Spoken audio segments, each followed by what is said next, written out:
Bueno, buen sábado de frío para todos. Espero que puedan estar bien. Creo que acá está bastante calentito. Esos aires creo que traen y nos hacen bien ahora que está fresco el día. Bueno, queridos, quiero que podamos dedicar un espacio, como lo hacemos cada sábado, para abrir la Biblia, para encontrar algún texto o analizar juntos algún texto que nos traiga esperanza, ¿no?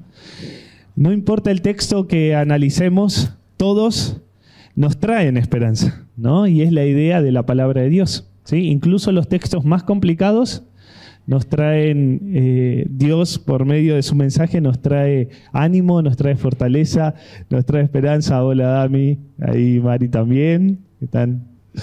Y también saludamos a todos los que están ahí viendo por el internet. Resulta que, como yo les dije, hay textos que son más complicados, ¿no? Y justamente hay una parte de la historia de Jesús que a mí me desafió mucho, la verdad, y me desafía mucho comprenderla. Y en esta mañana no pretendo haberlo alcanzado, pero quiero que podamos juntos abrir la Biblia, abrir esta parte de la historia de Jesús y de alguna forma extraer aquellas cosas que nos va a traer o nos va a dar esperanza hoy, ¿no? Jesús reunió a sus discípulos para compartirles una verdad y que en realidad esa noticia que Jesús le iba a dar los iba a dejar choqueados. No sé si recibiste alguna vez una noticia que te dejó en otra escala, ¿no? No sé si recibiste esa noticia. Puntualmente la noticia que Jesús le iba a dar a sus discípulos era negativa para ellos, ¿no? Negativa. ¿Recibiste alguna vez una noticia negativa que te dejó, te descolocó? Yo sí recibí algunas. Pero no vamos a hablar de esas noticias negativas, sino vamos a centrarnos en el pasaje de hoy, que está en Mateo capítulo 16. En realidad, el que vamos a analizar es Mateo capítulo 17, pero vamos a ir un poquito antes para comprender lo que vamos a leer, ¿no? Allí vos vas a encontrar en el capítulo 17 el momento de la transfiguración. Oh. Ya la palabra lo dice. Un poco complejo el asunto. Por eso vamos a intentar bajarlo e ir analizando puntito por puntito para ver qué es lo que Jesús nos puede decir hoy a nosotros, ¿no? Pero vamos a arrancar antes, porque para entender el capítulo 17 tenemos que entender unos versículos antes para entrar un poquito en contexto. Dice que Jesús estaba hablando con sus discípulos y le iba a compartir una verdad que los iba a sacudir por completo y que de alguna forma iban a caer todas sus expectativas. Versículo 13 del capítulo 16 de Mateo, en adelante dice, cuando Jesús llegó a la región de Cesarea de Filipo, ¿sí?, que hizo una parada técnica, digamos, Jesús con sus discípulos, en un viaje que iba hacia Jerusalén. Jesús iba a ir hacia Jerusalén porque iba a ser su último viaje. Es más, en Jerusalén iban a pasar los acontecimientos finales de su historia, ¿no? Su crucifixión. Entonces, dice que hace una parada técnica allí en Cesarea de Filipos y les pregunta a los discípulos, ¿quién dicen la gente que es el Hijo del Hombre? O sea, una pregunta, a ver, muchachos, ¿quién dicen los demás que soy yo? ¿No? Le hace como un test. A ver, vamos a hacer un sondeo. ¿Qué dice la gente? ¿Quién soy yo? ¿No? Entonces ahí les responden los discípulos. Algunos, Jesús, te dicen que sos el Juan el Bautista. Otros que son Elías, ¿no? Entonces Jesús, y otros Jeremías y otros algún profeta. Dice, entonces Jesús les preguntó. Y ahora, bueno, todo bien. Yo ya escuché lo que la gente dice de mí. Ahora va la pregunta bastante personal. Ahora, ¿quién dicen que soy? Ahora, ustedes, ¿qué piensan que soy yo? Entonces dice que Simón Pedro le contestó, tú eres el Mesías, el Hijo del Dios viviente. ¿Pedro tenía razón en lo que estaba diciendo? Sí, ¿no? Por la fe nosotros sabemos, es Jesús, ¿no? Es el Mesías. Es más, Pedro está diciendo una gran verdad. Y estos textos a mí me van a mostrar un poco, me van a confrontar entre lo que es Dios y lo que soy yo como persona. Porque Pedro agarra y dice, sí, vos sos el Hijo de Dios. O sea, vos sos el Mesías. Vos sos el ungido de Dios. Y decir eso, chicos, era como, wow, impresionante. Es del cumplimiento del Antiguo Testamento. Pedro en su boca estaba diciendo, sos el Mesías, sos el cumplimiento de la Biblia, sos nuestra esperanza, sos el ungido de Dios que quita el pecado del mundo. O sea, sos todo. Jesús le responde, claro, buena respuesta. Sí, Simón, bien, lo hiciste muy bien, porque mi Padre que está en los cielos te lo reveló. O sea, en realidad lo que Pedro estaba diciendo no era por su propia convicción, sino porque el Padre que está en los cielos se lo reveló. ¿Y cómo puedes decir esto, pastor? Porque más adelante, si vos te vas a dar cuenta un poquito, vamos a saltear algunos versículos. En el versículo 21 al 23, dice que a partir de entonces el diálogo sigue. Dice que a partir de entonces Jesús empezó a decir claramente a sus discípulos que era necesario que fuera a Jerusalén y que sufriera muchas cosas terribles en manos de los ancianos allí y de los principales sacerdotes y los maestros de la ley religiosa. Lo matarían, pero el tercer día resucitaría. Entonces Pedro lo llevó aparte y comenzó a reprenderlo, lo retó a Jesús, se atrevió a retarlo. Pero pará, hace poquito en el diálogo estaba diciendo, vos sos el Cristo, vos sos el ungido. O sea, Pedro parecía que la tenía reclara. Pero Jesús le dice, pará Pedro, se te lo reveló Dios, el Padre, ¿no? Empieza a reprenderlo y le dice, Dios nos libre, Señor, que jamás esto te suceda a ti. O sea, Pedro todavía no estaba comprendiendo. Evidentemente no estaba comprendiendo, así como nosotros a veces no comprendemos un montón de cosas. Y no es para juzgarlo a Pedro, pero no estaba comprendiendo o sea, que el que tenía enfrente iba a tener que ser sacrificado, iba a tener que ser muerto en una cruz, ¿sí? Iba a tener que dar su vida en expiación por todos nuestros pecados, ¿no? Iba a morir por Pedro, por los discípulos. Sigamos.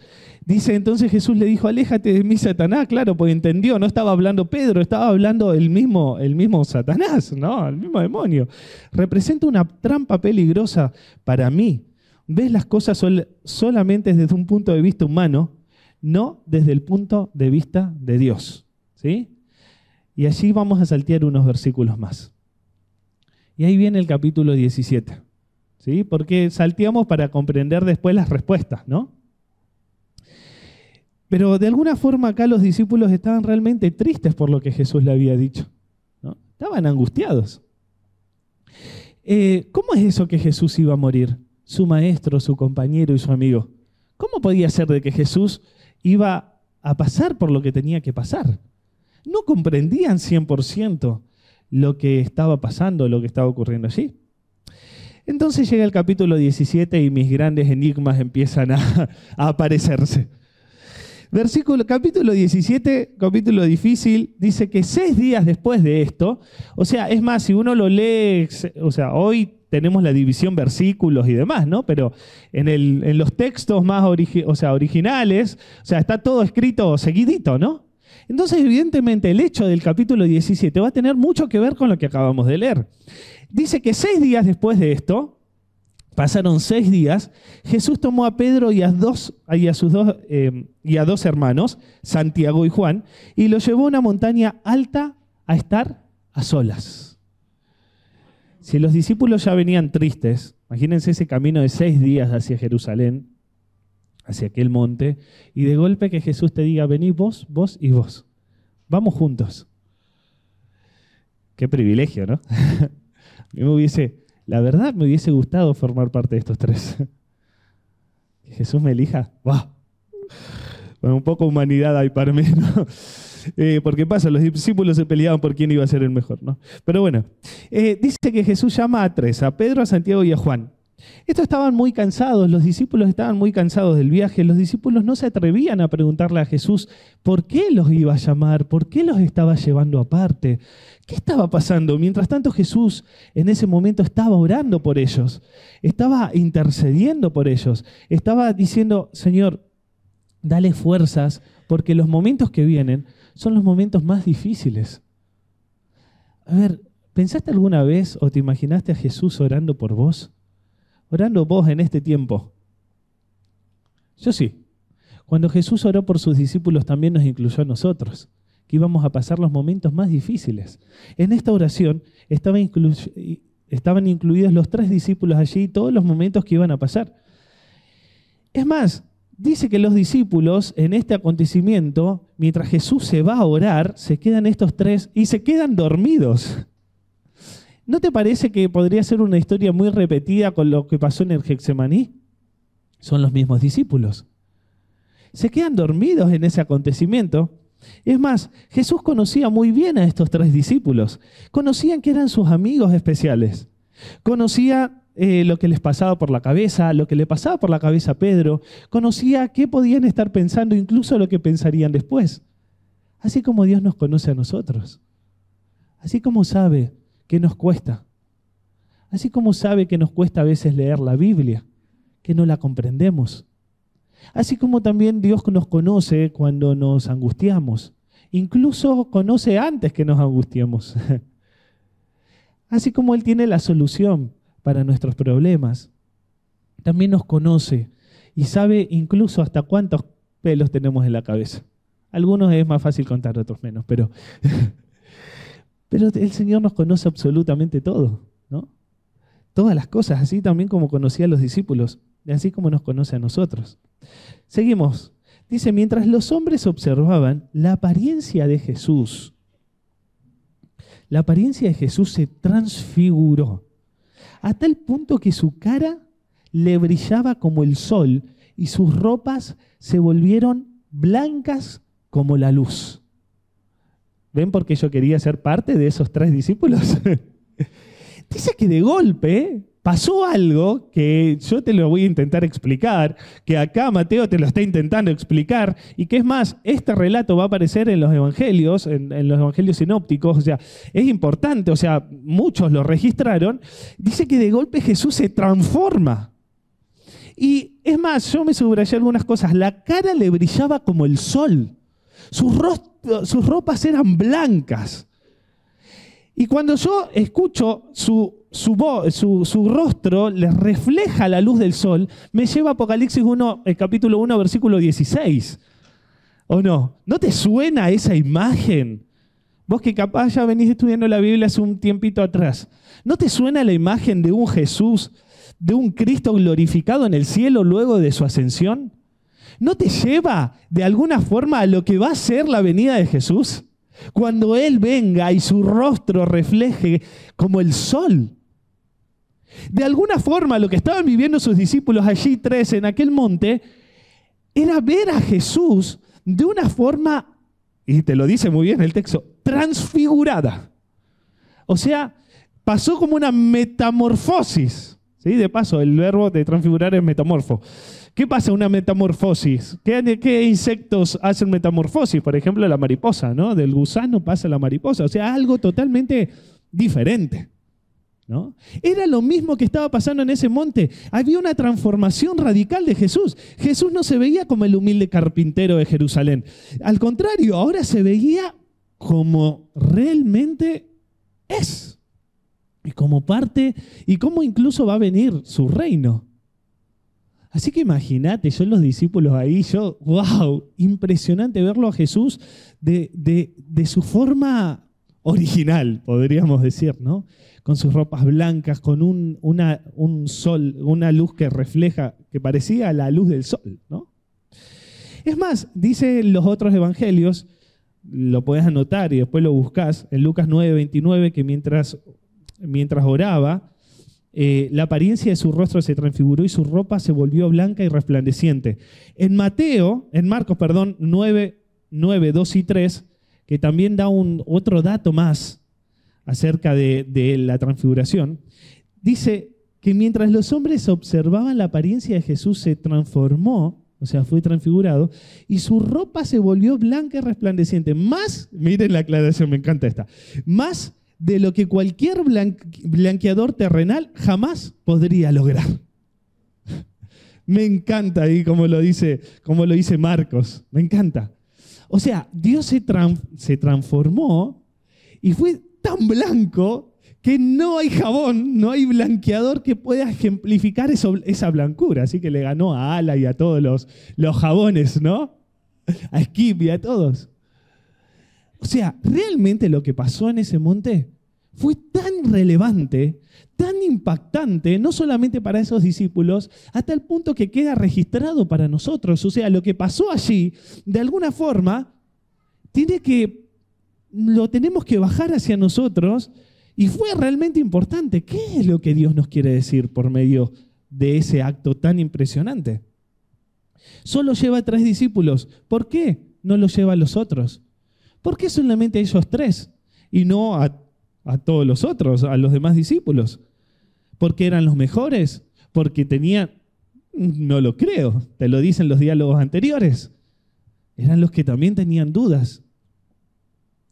Pero Jesús los eligió a ellos.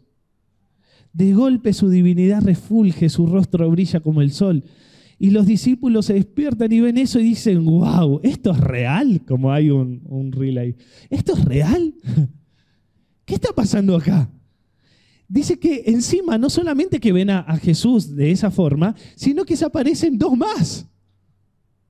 Versículo 3 de Mateo 17. Dice, de repente aparecieron Moisés y Elías y comenzaron a conversar con Jesús. A ver, ¿qué está pasando acá? Si ya algo pasó en Jesús, de golpe aparecen 2 personajes más. Lucas 9 dice, Lucas 9:31, que también cuenta el mismo hecho, dice que se veían llenos de gloria. Estaba Moisés y estaba Elías ahí. ¿Qué venían a hacer? ¿A alguien se les ocurre qué venían a hacer estos 3 ahí a charlar? Mientras los otros 3 discípulos estaban mirando ahí. Vamos a hablar de Moisés. ¿Por qué Moisés estaba ahí? Moisés murió a los 120 años. ¿Sí? En Deuteronomio 34, 5 y 6, lo dejo de pasada por si lo quieren anotar, dice que Dios enterró el cuerpo de Moisés. Interesante.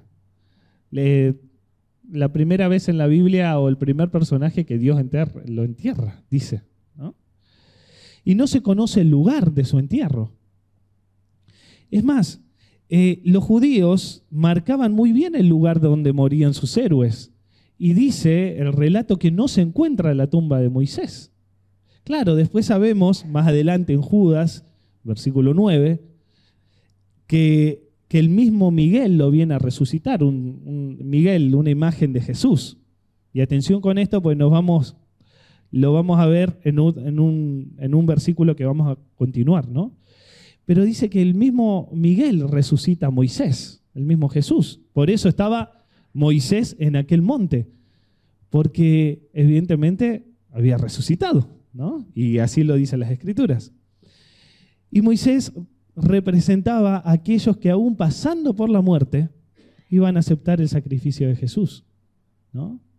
A pesar de ver la muerte, a pesar de haber pasado por lo más difícil o lo más duro de un ser humano, estaba allí en el monte como esta resurrección, el valor de la resurrección, ¿no? Después estaba Elías ahí, y según Segunda de Reyes 2, 11 y 12, sabemos que Elías lo lleva, ¿quién? Lo lleva a Dios en un carro como de fuego, ¿no? Impresionante. Yo cuando leía esta historia de chico decía, quiero ser como Elías, me quiero ir. Pero bueno, todavía estoy esperando mi carro. Entonces dice, Elías fue trasladado sin pasar por la muerte, ¿no? O sea, una historia muy diferente a la de Moisés. Y de alguna forma estaban estos 3. Estaba Jesús, estaba Moisés en representación de aquellos que iban a resucitar en el día postrero, cuando Él venga, y estaba Elías como aquellos que no habían visto la muerte. O sea, ese reino estaba en ese monte, ese micro reino estaba en el monte. ¿Y sobre qué hablaron? No lo dice Mateo. No dice de qué hablaron Mateo. Lucas sí te lo dice. ¿De qué hablaron estos 3 ahí en el monte? Mientras los discípulos observaban, Lucas 9, 30 y 31 te lo dice, ¿no? Que de repente aparecieron 2 hombres, perdón si voy muy rápido, pero esto nos incentiva a nosotros a después buscar las historias, hacer nuestras comparaciones, ¿no? Lucas 9, 30 y 31, dice que de repente aparecieron dos hombres, Moisés y Elías, y comenzaron a hablar con Jesús. ¿Qué hablaban? Dice, y hablaban sobre la partida de Jesús de este mundo, lo cual estaba a punto de cumplirse allí en Jerusalén. ¿De qué estaba hablando Moisés, Elías y Jesús? De alguna forma vino un refuerzo del cielo, ¿no?, para Jesús. De alguna forma estos habían venido a consolar, a darle ánimo a Jesús, a decirle lo que iba a hacer, que los momentos que iban a pasar iban a ser muy difíciles, pero de que él tenía que seguir, porque había muchos que iban a creer en su nombre, porque iba a haber una iglesia de Olivos que iba a creer en su nombre, porque ibas a estar vos que ibas a creer en su nombre. De alguna forma nosotros, o sea, estos dos vinieron a darles auxilio a Jesús, de decirle, vamos, avanzá. ¿Y cómo podemos llegar a eso? Aparte de lo que dice el texto. Dice, y le hablaron sobre su partida, y acá se utiliza una palabra, perdón que voy a utilizar muchas palabras en los idiomas, pero nos ayudan un poquito a enriquecer el texto. Del éxodos. Le vinieron a hablar del éxodos. ¿Y qué te lleva la palabra éxodo? A éxodo, ¿no? A cuando el pueblo de Israel tuvo que salir de Egipto, previo a esa partida, ¿qué tenía que pasar? ¿Qué tenía que hacer el pueblo de Israel previo a la partida? Tenía que agarrar y hacer un sacrificio y pintar en los dinteles de las puertas. O sea, previo a ese éxodo iba a haber un sacrificio. Es lo que Jesús iba a hacer. Esa era la señal distintiva que iba a pasar. Jesús tenía que morir. Y estos amigos, Elías y Moisés, le vinieron a decir, vamos adelante. Necesitaba ánimo. ¿Cómo salvarte? Fue el tema de esa entrevista. Ahora, los discípulos a todo esto quedaron ahí expectantes. Y ahí el versículo de Mateo 17:4 te dice, Pedro exclamó, Señor, esto es maravilloso. Está buenísimo. Quedémonos acá. Y vamos a hacer 3 enramadas como recordatorios. Una para vos, otra para Moisés y otra para Elías. Claro, obvio, si esto es tan lindo, si tan impresionante, vamos a quedarnos a vivir acá. Yo creo que hubiese tenido la misma idea de Pedro. Quedémonos, por favor, porque esto es maravilloso. Verte de esta forma nos llena el corazón. Nos llena el corazón. Pero también me llena la esperanza de que vas a agarrar y nos vas a liberar de la esclavitud y de la esclavitud de Roma. Es más, eso lo piensa Pedro en los versículos anteriores. Pero vamos a quedarnos, Señor, esto es espectacular. Aún estos 3 discípulos todavía no estaban entendiendo 100% la misión de Jesús y Pedro lo dice, vamos a quedarnos acá en el monte. Vamos a quedarnos.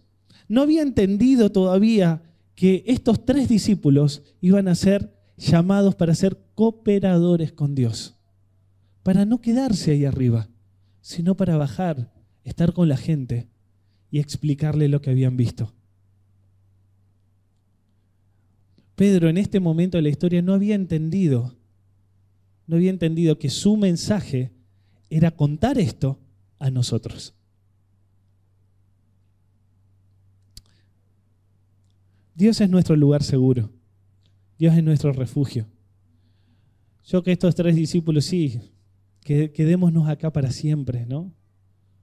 Quedémonos acá. Pero de alguna forma Dios nos invita a no hacerlo en la montaña o no quedarnos solos en la montaña con Él. Al contrario, bajar, mostrarlo. Es más, después lo que sigue sería motivo para otra reflexión, ¿no? Pero lo que sigue después de esto es impresionante. Tenían que bajar. Tienen que bajar del monte. Y quizás es lo mismo que el Señor nos dice a nosotros y me dice a mí. Alex, es necesario salir un poco de tu confort y comentar a otros de este Dios maravilloso que tenés. O sea, ya está, todo bien en la montaña. Todo bien el sábado en la mañana. Todo bien que vengas, que escuches, que te llenes. Y está perfecto. Pero hay que bajar, muchachos. No nos podemos quedar acá. Me encantaría quedarme acá por el resto de mi vida, porque es maravilloso esto. Pero de alguna forma Jesús le dice que no nos vamos a quedar acá. Necesitamos compartir, necesitamos dar a conocer a otros. Y esto Pedro no lo entiende en este momento. Y te vas a dar cuenta con el último versículo que vamos a leer. No lo entiende en este momento. Lo iba a entender después. Amigos, iglesia, Alex, necesitamos bajar. Necesitamos hablar con la gente. Necesitamos que hayan muchas más personas que puedan ver cuando el Señor venga en las nubes de los cielos, como se manifestó acá, verlo cara a cara y ver de que su Señor viene a poner fin a todo esto. Pero si vos sabés esto, si vos tenés el privilegio de ser estos 3 discípulos que estás viendo la película, el Señor nos invita a bajar. Mostrar que Jesús es real, que no es un cuento, que puede ser hacer cosas increíbles. Mostrar de que Él sigue mostrando su gloria incluso en este preciso momento. A veces pensamos que, estos fueron hechos del pasado y que fueron wow, y Dios hizo tantas cosas en el pasado, ¿y ahora qué? ¿Y ahora? Querido, Dios sigue haciendo cosas. Solo que a veces estamos tan sesgados por nuestras percepciones que nos olvidamos que Dios es real y que hay vislumbres de su gloria hoy, en este siglo, en este momento. Allí se compartía su experiencia. Hoy también Dios hace milagros, hoy también Dios se manifiesta con poder, hoy también Dios lo hace. Solo que parece como que nosotros no sé si tenemos la fe a veces suficiente para verlo. O para entender de que Dios también se manifiesta hoy con poder, así como lo hizo en el monte de la Transfiguración. Estos 3 recibieron grandes privilegios. Estos 3 discípulos vieron a Jesús, fueron testigos de lo que Él podía hacer. ¿Por qué ellos y no otros? Hice la pregunta recién. Porque no todos estaban dispuestos a recibir lo que Jesús les quería enseñar. Y otra cosa, porque estos 3 iban a presenciar la angustia más grande de Jesús en el Getsemaní y necesitaban tener un refuerzo. Dios es tan inteligente que había pensado incluso en ellos y que necesitaban tener un refuerzo en su fe. Porque lo iban a ver al Señor Jesús de la humanidad así, luchando contra, si es posible que pase de mí esta copa. O sea, Jesús incluso pensando que ellos necesitarían un refuerzo, los lleva a los 3 y se manifiesta de una forma impresionante. Fueron elegidos para acompañar a Jesús en lo último del fin. Y de la misma forma, somos hoy llamados nosotros en el fin de la historia. Y Jesús sigue haciendo refuerzos a nuestra fe. Cuando nosotros vemos el pasado, vemos la Biblia, vemos todo lo que pasó, es impresionante. Pero también Dios hoy en este tiempo puede hacer esos refuerzos de fe. Por eso estamos en la iglesia, porque nos contamos estos refuerzos de fe, porque nos ayudamos mutuamente a saber de que esto sí es real, de que Dios va a venir pronto. O sea, e incluso en ese momento los discípulos necesitaban ese refuerzo de fe en el Getsemaní. Esos mismos 3. Y gracias a estas lecciones de lo que pasó en la Transfiguración, estos 3 pudieron cambiar la historia del mundo. Esto me lleva a algunas reflexiones y algunas lecciones. La primera es la siguiente. Primera de Tesalonicenses 4, 15 al 17. ¿Saben que esta semana, justo en un velorio, leí este versículo? Y de golpe, ¿vieron cuando el Espíritu Santo hace match acá en la mente? Me hizo pensar en el texto que acabamos de leer de la Transfiguración. Y dice, les decimos lo siguiente de parte del Señor, nosotros, los que todavía estemos vivos cuando el Señor regrese, no nos encontraremos con Él antes de los que ya hayan muerto, pues el Señor mismo descenderá del cielo con un grito de mando, con voz de arcángel. ¿Qué arcángel? Miguel, ¿no? Y con el llamado de la trompeta de Dios. Primero los creyentes que hayan muerto se levantarán de sus tumbas. Luego, junto con ellos, nosotros, los que aún sigamos vivos sobre la tierra, seremos arrebatados en las nubes para encontrarnos con el Señor en el aire.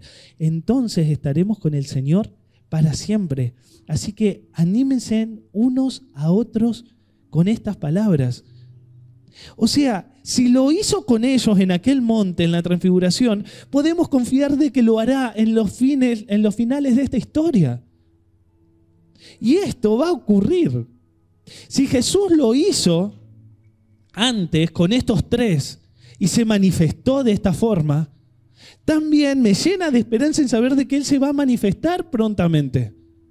De que justo los Elías en ese tiempo, los que no pasaron por la muerte, los Moisés de ese tiempo que resucitaron, los vamos a ver. Por eso la transfiguración es tan importante hoy para nuestra espiritualidad, para nuestra fe.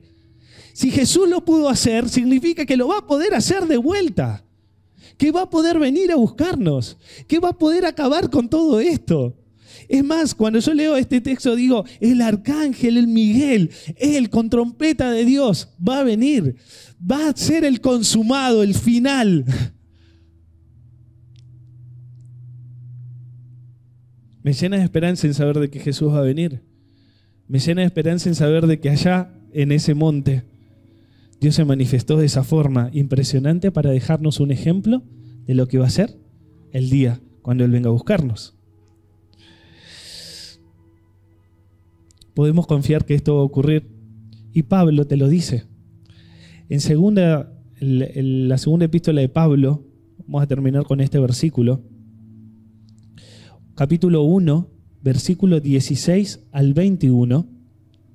16 al 21 dice Pedro, dije Pablo, no, dije Pablo, Pedro, segunda de Pedro, vamos de vuelta, 1, versículo 16 al 21, ¿bien? Estaba Pablo en mi cabeza. Dice, miren, me encanta esto, dice, pues no estábamos inventando cuentos ingeniosos cuando les hablamos de la poderosa venida del Señor Jesús. Nosotros vimos su majestuoso esplendor con nuestros propios ojos cuando Él recibió honor y gloria de parte de Dios Padre. La voz de la majestuosa gloria de Dios le dijo: este es mi Hijo amado, en quien me da gran gozo. Nosotros mismos oímos aquella voz del cielo cuando estuvimos en el monte santo, ¿no? O sea, Pedro te está contando ahí, yo cuando estuve en ese monte, yo escuché la voz de Dios, de paso es lo que dice en el monte de la transfiguración, la misma voz de Dios también aparece. Dice, debido a esa experiencia, ahora confiamos aún más en el mensaje de proclamación que dieron los profetas.